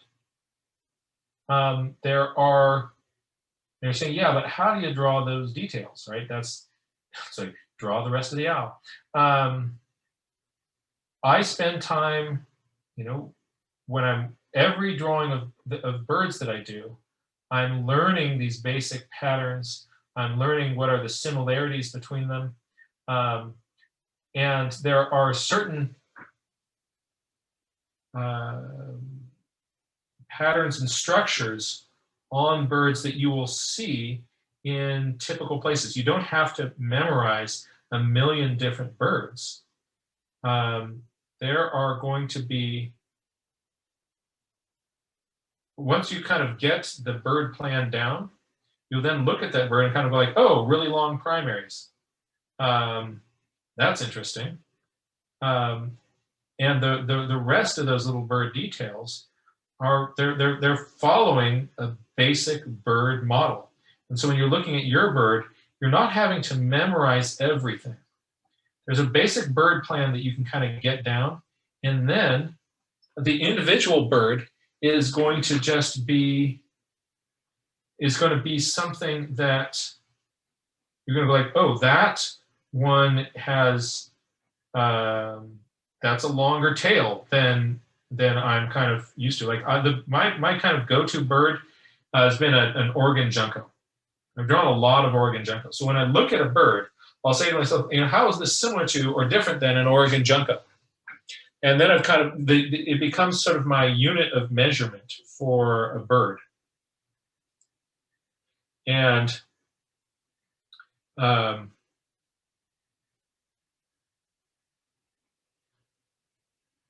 just putting in reps with the junco then allows me to have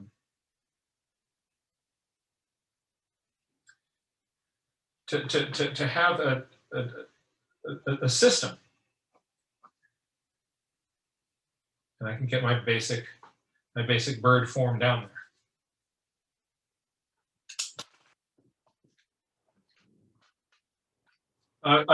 You'll find on my website.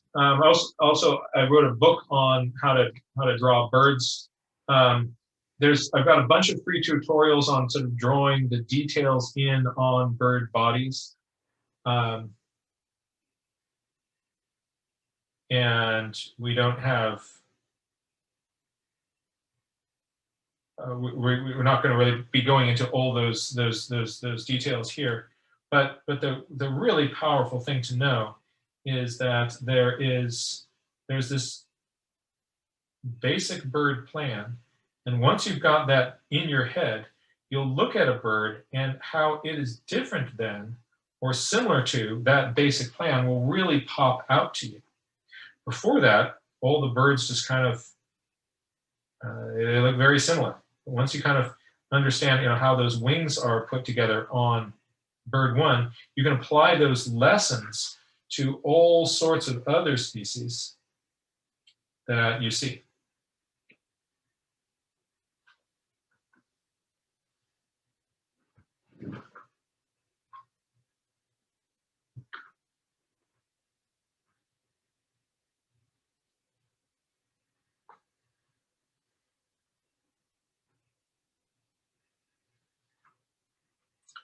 This thing needs a little bit more intense black on that head.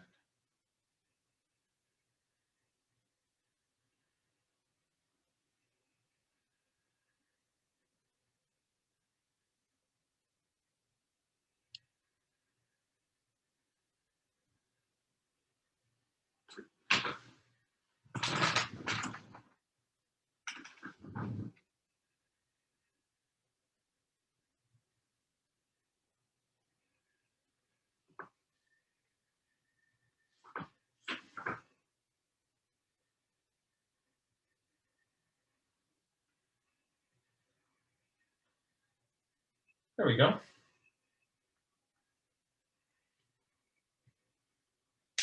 partway through I decided it looked kind of like a Phoebe. So those are easy to color in, so I made it a Phoebe.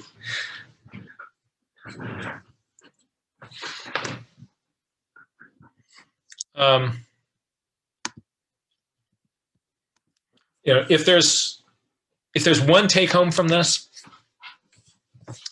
please take home the idea that drawing pictures of stuff is a skill, and you'll get it if you just start drawing on a regular basis. The tutorials and things that I have, those help. It's not about getting any specific kind of pen or pencil. It's just about starting to put in some pencil miles. And if you incorporate this into part of your process as a naturalist, it will open up doors to your thinking. The way that you think when you're just sort of hanging out in your head and doing your thinking inside your electric meat. There's that band again, right? When you're doing that thinking inside your electric meat, it is that's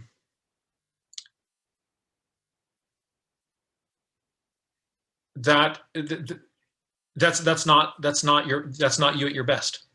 That's not you at your best. If you get it out of your head and onto paper, if you think on that paper, think on the paper,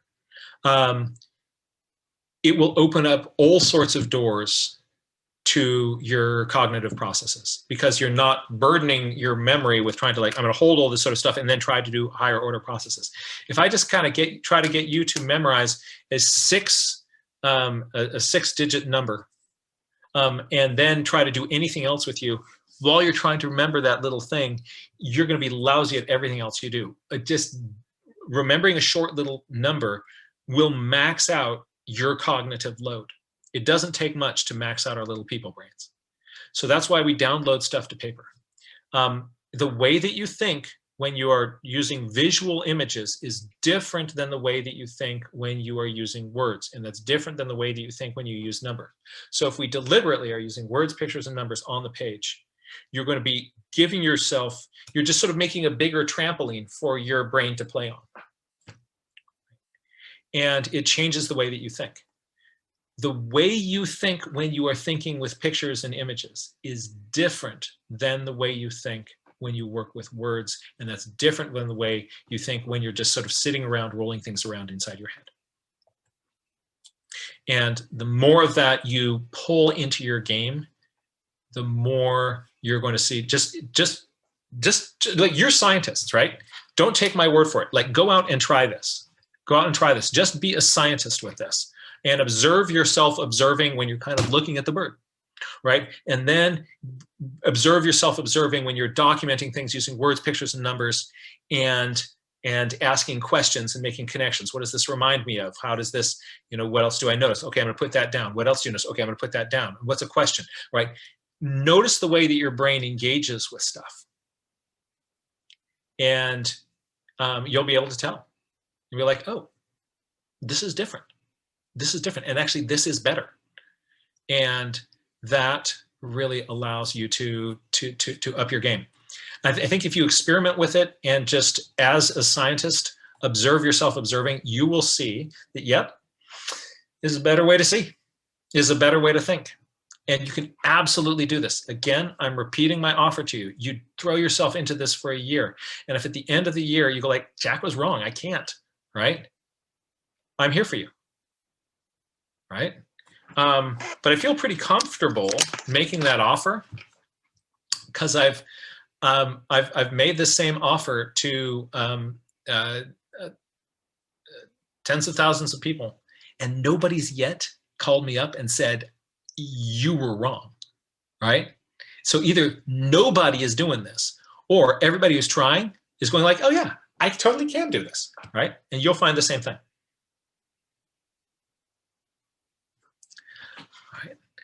All right.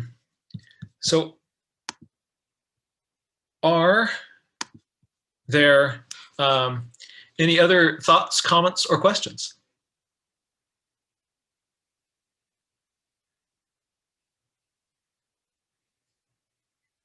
Ian has his hand raised. Oh, cool. Let's go to Ian. And so Ian, you'll be our wrap-up question or comment, and then we're gonna let people go have their dinner. Oh, Ian, you're currently muted. Yep. No practice in this whatsoever. So sorry about that. Well, actually, it's a badge of honor to not be good at Zoom. I wish I could wear it. That means that you're spending more time in the field. I wish that were true. Oh dear. I should just keep my mouth shut with all those exceptions you're giving me. All right, that's right. You should have just gone like, yep. Mm-hmm. Yeah, exactly. I was just out riding the grizzly.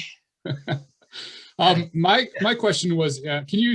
I feel like when some of us hard scientists go into something like art, it kind of feels like you're trying to write a thesis or a research paper for it to be perfect and well done the first time, and like to eliminate some of these draft steps, even though we all go through draft steps. If you could speak to a little bit about like the mix between preciousness of art versus draft and experimentation, and how that just like going for it or messing up kind of thing lives in this world. Well, I'm really glad you said that, because that actually is a perfect thought for us to kind of wrap up this discussion with. So that's key. If you are looking at this as you want to make pretty pictures, you want to make a precious journal to show other people. Look, here's my nature journal, right? It becomes about the journal rather than about the bird. It becomes about the journal rather than about the observation. And the journal can become a fetish that then makes it more difficult for you to observe, because you're now thinking about how do I make this piece of paper look good when you're actually out there encountering a bird. So think of the journal just as a tool for kind of getting your brain to look back and keep engaging with the phenomenon that you're observing. You have the license to kill on these drawings. So worrying about a pretty picture would be just as bad as when you're taking your field notes as worrying about your spelling. I'm dyslexic. I cannot spell, right? And so I've just given myself permission to do all sorts of fun stuff with my spelling. And I have a great time, right?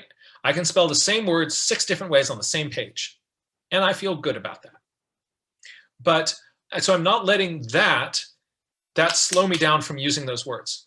If you start thinking about, I've got to make a pretty picture, then the picture becomes the focus and the kind of a fetish.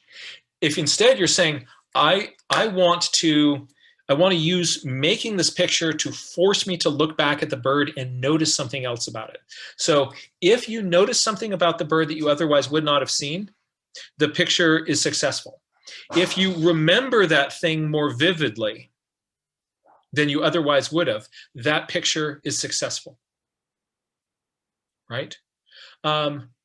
If it slowed you down, so you noticed the thing beyond the thing, it got you to stop and engage with something that you otherwise, to ask a question that you would not have otherwise asked, the journaling exercise is successful.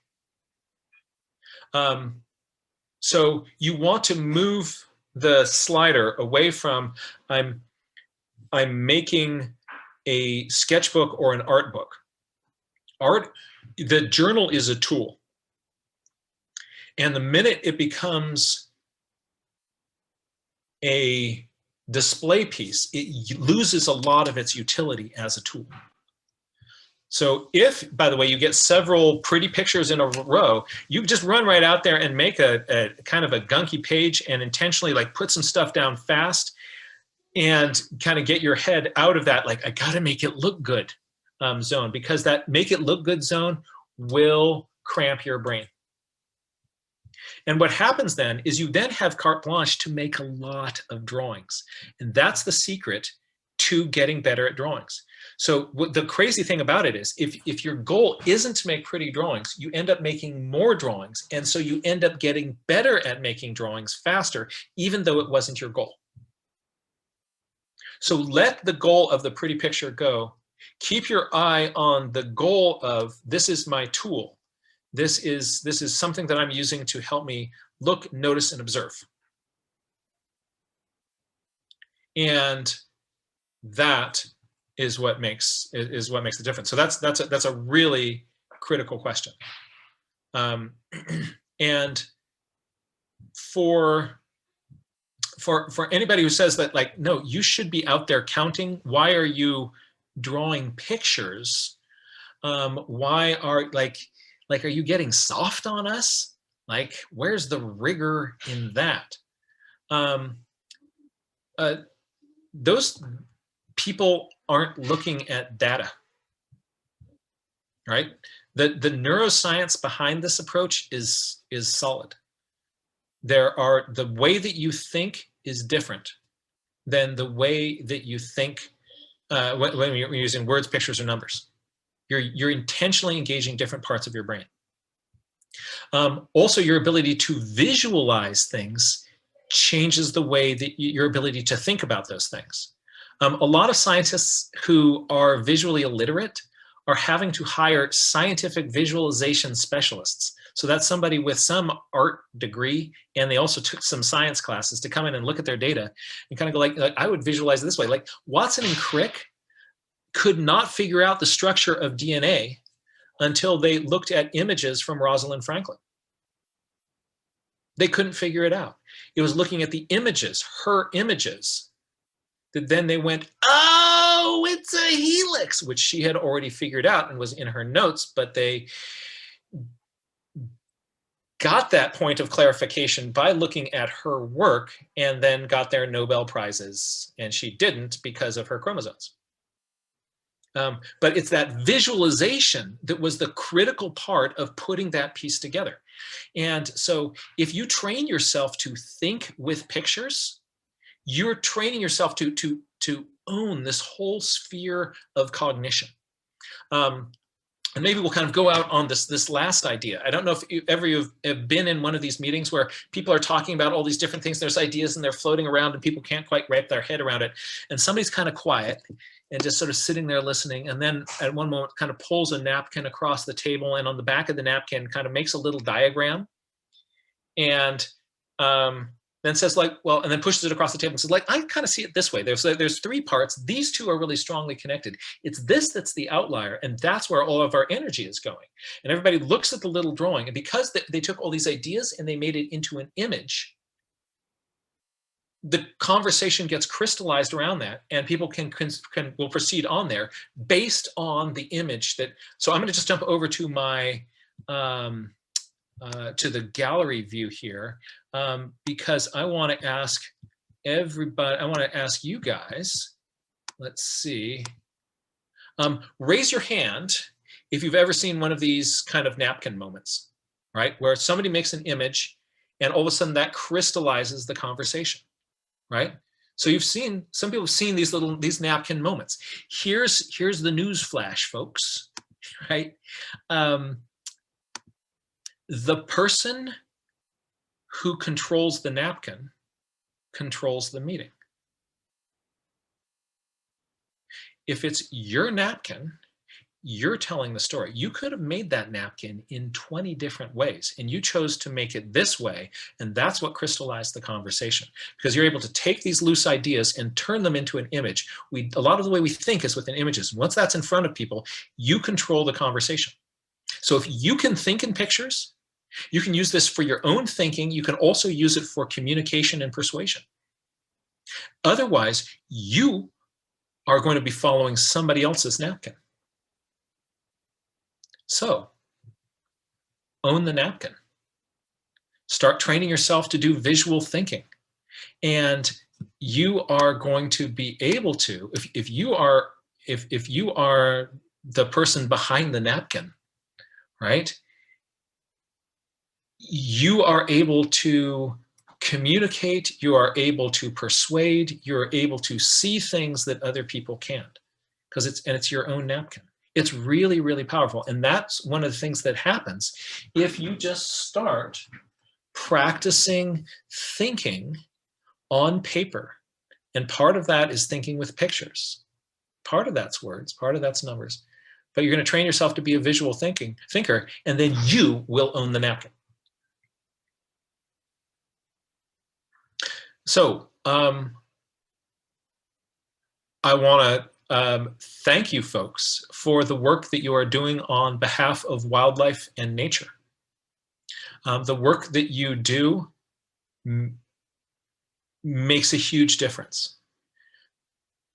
Making decisions based on evidence is what we should be doing.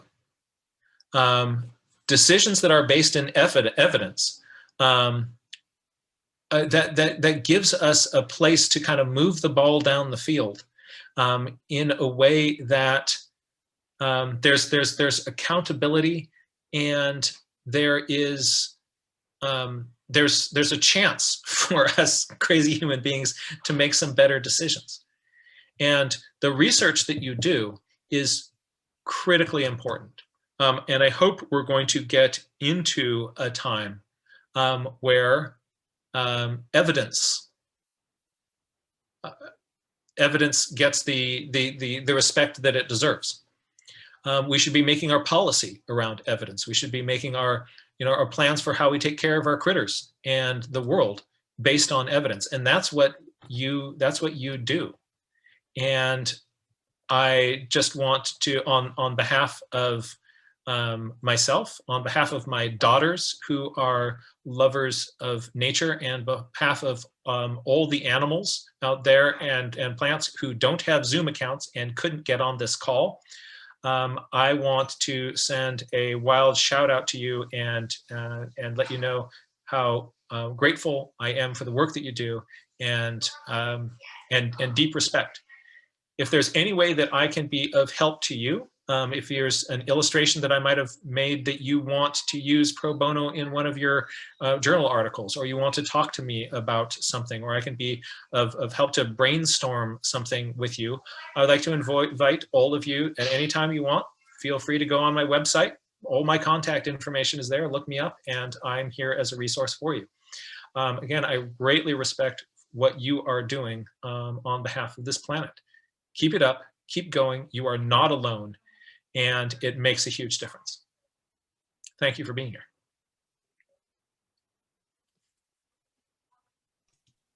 Thanks, Jack. Thank you so much, Jack. This has been incredible. I don't know if you're seeing the comments. Everyone's loving it, inspirational. They want to go out on a night hike right now to start their nature journal. That's fantastic. That's fantastic. Yeah. Well, I'm really honored to be here among you. You're real. This is. I see Phoebe is holding up.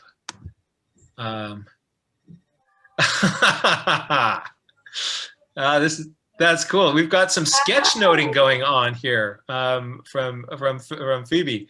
This is fantastic. That's really cool.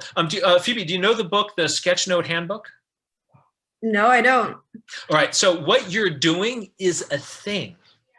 Hold on. It's just over there, right? Hold on 1 second.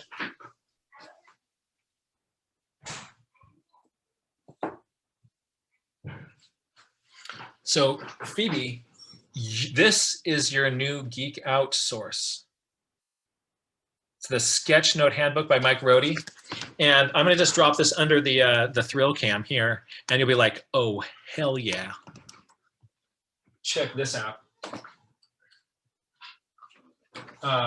So what it is a very visual guide to doing exactly what you're doing, to make sets of visual sketch notes and all the tools that, some really creative thoughts about how you organize it on a page and how you follow things. How can you real time collect those notes about what you see? And this is really next level note taking. And he makes it really clear that it's ideas, not art, and how to kind of get over that, like, oh, I can't draw. You don't have to draw to be able to do this sort of stuff. And it's playful, fun, and great, great brain food. And so you might want to check that out. So yeah, thank you for sharing that. Fantastic. I wrote the name of the book in the chat too, and Patrick is trying to show us his picture. Oh, you can see Patrick, fantastic job. A young sketch artist in the making. He's Patrick, can we see that again?